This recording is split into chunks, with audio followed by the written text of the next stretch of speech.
What's up, team? Welcome back to the Dentist Invest podcast. We're going to talk about something interesting today, philosophical, and that is the yin and yang of success and how it is related to your life. Because actually, most of us go through life with this misconception that we have to force success, we have to create success, we should be out there actively seeking the things that make us successful every single day. And actually, that's not the only philosophy. What am I referring to? The yin and yang of success. Let's talk about the yang first of all. In the West, most of us think that we have to, inverted commas, yang our way to success. What is the yang method to success? Well, for those who are interested in the philosophy of Taoism, you'll know about yin and yang. Yang is the assertive, aggressive energy. Yin is the more passive, receptive energy. Most of us, whenever we think about successful entrepreneurs, we think about people who go out into the world and try to force things to happen, be aggressive, cracking the deal, the early bird catches the worm, the person who's seizing opportunities, creating opportunities for themselves and trying to make things happen, and being the individual who possibly alienates some people and burns some bridges along the way. That's what we think success is. We think it's a very sharp elbows, jostling shoulders world where we have to push people out of the way and step over others in order to get to where we want to go. Depends on our version of success, of course. But let's talk about the archetype of entrepreneurial success in this podcast, that being financial success. Let's use that as our definition. I know that's not the only definition. For the purposes of this podcast, let's equate success to financial success. What we've just described is the yang version of success. But just like yin and yang, there's this whole other flipping side to it that people don't talk about just as much, nearly as much. And actually, as you move more towards the east of this world, it's more accepted that there's two sides to the coin. There's two methods to get success. But in the West, we are following the misconception that the yang method is the only way. And actually, there's two ways. And here's the interesting part, because the other way is the yin method of success. And actually, when we begin to be open and receptive to this information, we actually begin to see how this concept makes sense because we've actually observed it many times in our lives. It's just that no one's pointed it out to us.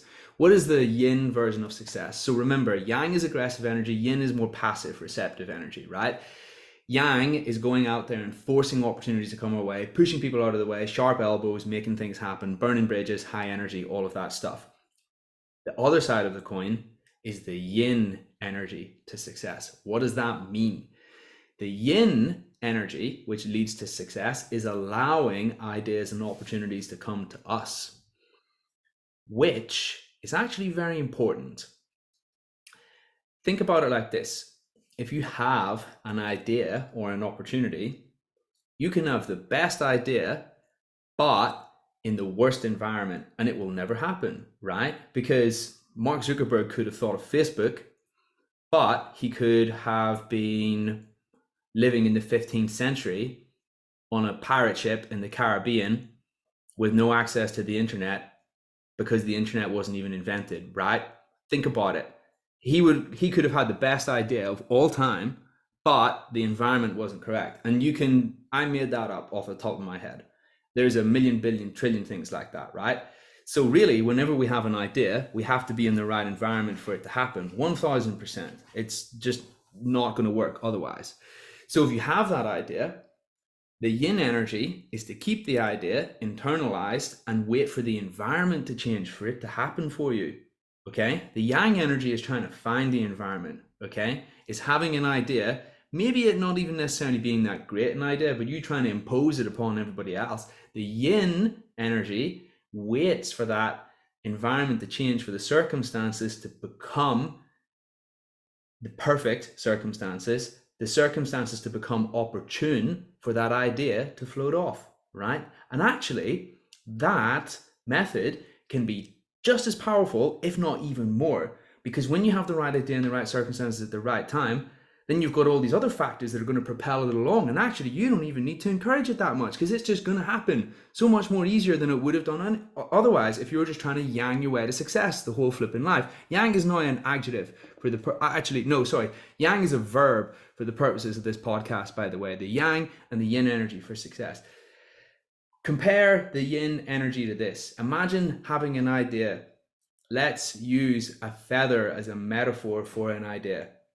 You have the feather, you hold it in your hand, you hold your hand out to the wind, and you wait for the correct updraft of the correct intensity to come along and lift that feather up.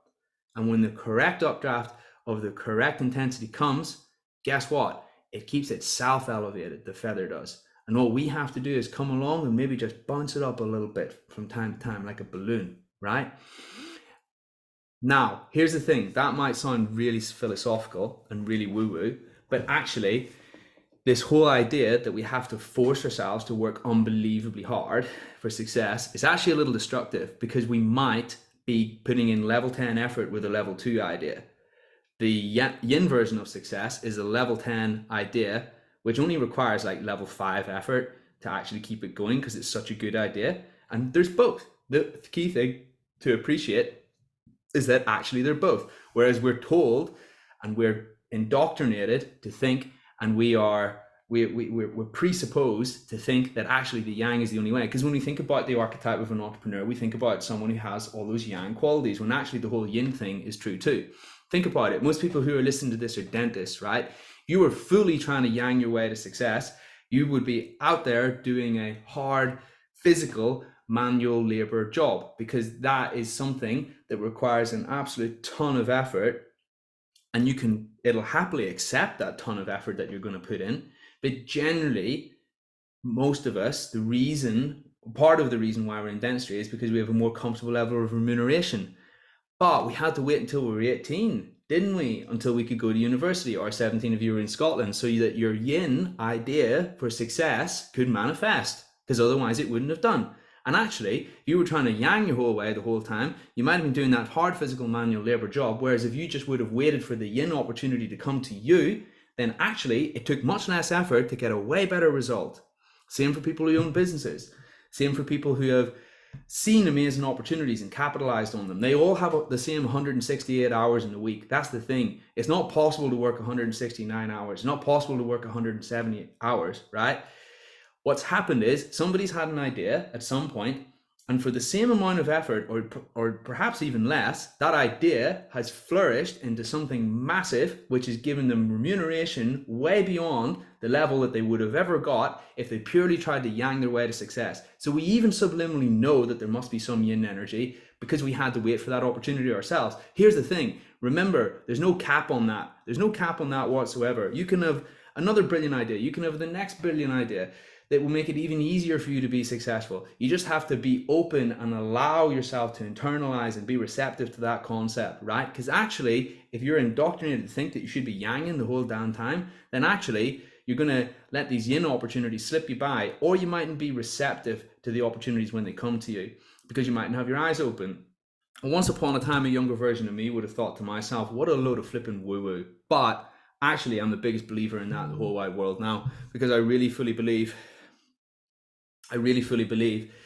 that with the right opportunity, in the right environment, with the same level of effort, or sometimes even less, you can even be more successful. But you have to have your eyes open to it as well. Just look at Mark Zuckerberg as an example. Don't get me wrong, there was a lot of yang energy in there as well. That guy worked really, really, really hard, but he had to wait for his idea to be surrounded and immersed in the right environment before it took off. And we must be appreciative of that, because we have to understand that actually whenever it comes to success, there's not just the yang version, there's actually the yin version too, and we need both of them to be able to achieve our dreams. Remember, ideas multiplied by execution equals success, right? That's the equation for your success right there.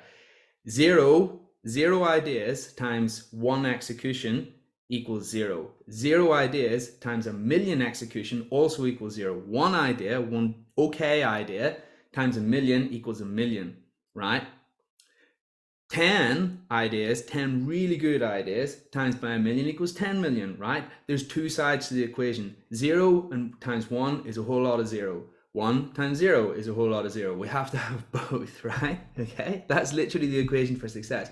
Remember, the yin version of success, the yang version of success. There's two. It's a thing.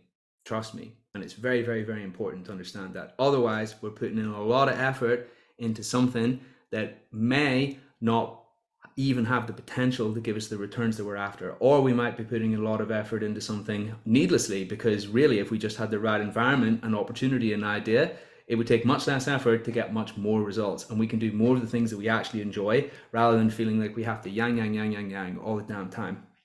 Another analogy that everybody's going to really, really, really love. And this actually happened in the 80s.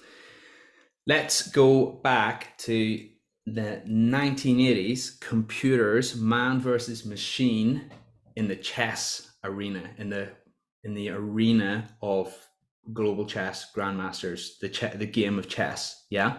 So around about that time, that seminal time in history, computers were coming of age. They were just getting to the point where, in terms of their prowess at the game of chess, they were just about beginning to match humans' abilities.